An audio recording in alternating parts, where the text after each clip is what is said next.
Hello, my name is Bagus and I'm from Japan Advanced Institute of Science and Technology or JAIS. In this OCOCOSA 2020, I would like to present my work entitled Improving Valence Prediction in Dimensional Speech Emotion Recognition Using Linguistic Information. Okay, let's start. There are some backgrounds or motivation of my works. First, automatic speech emotion recognition or SER is becoming commercial in recent years while this research is still ongoing. However, most research in speech emotion recognition only conducted in categorical view or recognizing whether it is happy, sad, or angry. However, another view that is dimensional emotion recognition exists or predicting degree of valence, arousal, and dominance. In dimensional speech emotion recognition, prediction of valence is lower than other dimension, that is arousal and dominance. In other area, in sentiment analysis, which is similar to emotion recognition from text, they used linguistic information to predict the sentiment, whether negative or positive. So we think that fusing linguistic information with acoustic information will increase or will improve the score of valence prediction in dimensional speech emotion recognition. Thus, the goal of this research can be stated to improve valence prediction score in dimensional speech emotion recognition to be comparable with arousal and dominance score by utilizing linguistic information, or in other words, by fusing acoustic and linguistic information to improve valence prediction in speech emotion recognition. This is my experiment methods. First, we need the data set, and then we use a kind of acoustic feature sets, and then we use different linguistic feature to examine which linguistic information is performed the best one, and then we input both features to architecture, to model, to neural networks, and then we need evaluation metric to measure the performance and also a loss function to train the model. So let's start to the data set. We used IMK dataset, which consists of 10,039 utterances with three-dimensional emotion labels, valence, arousal, and dominance in 5 integer scale originally. And the dataset is divided into 5 sessions with 10 actors. So for one session, there is 2 actors. And in different sessions, there are different actors. And we converted the original label in 5 scale to -1 to 1 floating point scale following the previous research. And we split the dataset into 2 training session, training partition and the test partition. From session 1 to session 4 are for training, and the last session 5 is for test. So this split scenario is speaker independent because we use different speaker for test. And because this emotion recognition task is different with other tasks, for example, with image recognition. In image recognition, the label is very clear. For example, the image of dog and cat, the label is the correct. But in emotion recognition, the labels are given by the annotator or evaluator. So we need to measure the agreement between evaluator. And this table shows the agreement in Cronbach alpha measure between different evaluator. So the score of valence, activation, and dominance, I think, is high enough. For example, the valence is 0.8 for entire database. Activation or arousal is 0.6, and dominance is 0.6. So we can use these labels for training our model.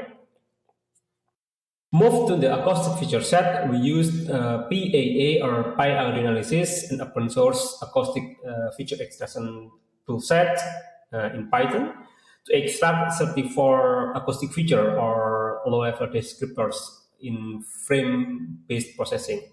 However, we only used the mean and standard deviation of these 34 features, so resulting 68 features for one utterance, and we input this 68 dimensional vector feature to the acoustic network. And for linguistic information, we use word embedding or word vector, which is a representation of word in numeric value, and we use different word embedding or word vectors. We use five. First is word embedding without any pretrained model. We call it as WE with 300 dimension, and then we weight the word embedding with word to fragment model, and we weight with another model, fast type model, and we use a Kloof model also to weight the value of word embedding, and finally we use PRT model to weight the original word embedding. From the first to the four model, we use 300 dimensional size, but for PRT, because the provided model use 768, so we use that size. So the last one is different. And also, although the PRT model provide a step for fine-tuned, we only use the pre-trained model along with other four models. And for model architecture, we use LSTM networks for acoustic network and for linguistic network. Here, we input the acoustic feature and a linguistic feature to three stacked LSTM layers, and then the fourth layer is dense layer, and then we concatenate those two information using concatenation network and followed by two dense networks. And the last layer, we use dense layer with 1 unit each, 3 dense layer to predict the degree of valence or V, arousal or E, and dominance or D. So this is the whole architecture to predict or to determine the degree of emotion using fusing of acoustic and linguistic information. We also can use this acoustic feature only. For example, the blocks with the gray background. So we only use acoustic feature only without concatenation, and then we directly predict valence, arousal, or dominance. And also we can use either acoustic or both acoustic linguistic for predicting valence only, because the goal is valence only, as illustrated by the blocks inside the dashed line here. So we can use both acoustic and linguistic information to predict valence only, or use acoustic feature only to predict valence only. And for evaluation metric, we use CCC, or concordance correlation coefficient, formatted as here. This modification of the Pearson correlation, and it will penalize the score if the model is good enough. I mean, the score is correlated, but the value is shifted. For example, the original is from -1 to 1, but the prediction is, for example, from 0 to 3. So the score will be smaller. So this is more challenging than Pearson coefficient. Because we use CCC for evaluation metric, the reasonable loss function will be the CCC loss, or we formatted CCC loss as 1 minus CCC, because the CCC is from -1 to 1, perfect agreement and imperfect agreement. So the goal is to maximize the CCC. If the CCC maximum 1, so we minimize the CCC loss. 1 minus 1 is 10 to 0. We minimize. And we use two different training. The first one is single task learning for predicting valence only. In this case, we replace the CCC loss with CCC loss from valence and CCC with CCC from valence. So the STL loss function can be formatted as here. And we also evaluated not only valence, but we want to observe the impact to other emotion dimension. In this case, we sum up all of those three loss function, CCCL valence, CCCL arousal, and CCCL dominance, and we weight each loss function with different factor. For example, alpha for valence, beta for arousal, and 1 minus alpha minus beta for dominance. This is following the previous research. And here's the result. We present our result in STL, single task learning, for predicting valence only, and MTL, or multi-task learning, for predicting valence, arousal, and dominance. The score is in CCC. So as the baseline, we use the HSF, a high level statistical function, the acoustic feature with 68 dimensional vector. So in this case, the baseline obtained 0.2 of CCC for valence prediction. And after we add linguistic information without any pre-trained model, WE, we improve the score from 0.2 to 0.36. And using a weighted pre-trained model, for example, using word to fact, we improve to 0.38. Using fast fact, we obtain the same with the word to fact, 0.38. And using clove, we obtain the highest one, 0.424. And using PRT, which is different in size, 768, while others are 300 dimensions, we obtain 0.38, the same with word to fact and fast fact. So here we improve the score of valence prediction in STL from 0.2 to 0.42 using clove embedding. So the score doubled. And also, we evaluated for multitask learning or predicting valence or also dominance using the baseline feature, acoustic feature only, and the score for valence is 0.183, arousal is 0.577, and dominant is 0.444.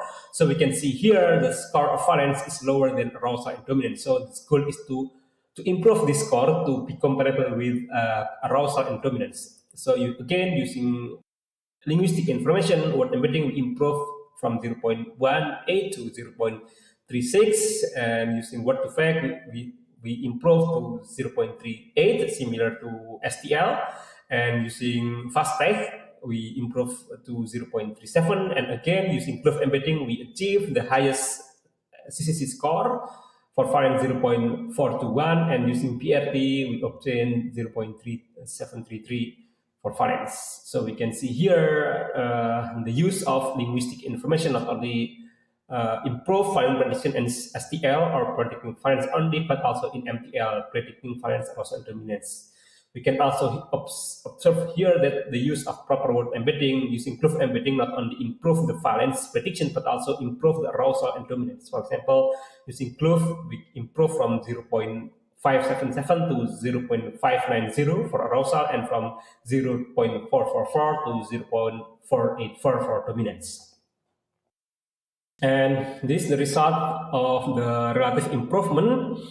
As we can see here, using linguistic information, all linguistic information improve the baseline using acoustic only, using HSF only. And the improvement is very high.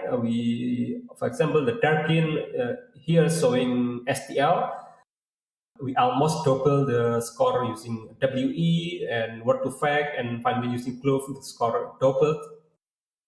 We obtained more than 100% of improvement. And also in MTL, we also obtain the score is doubled, and the overall prediction in MTL or predicting valence, arousal, and dominance, the improvement is about 20%.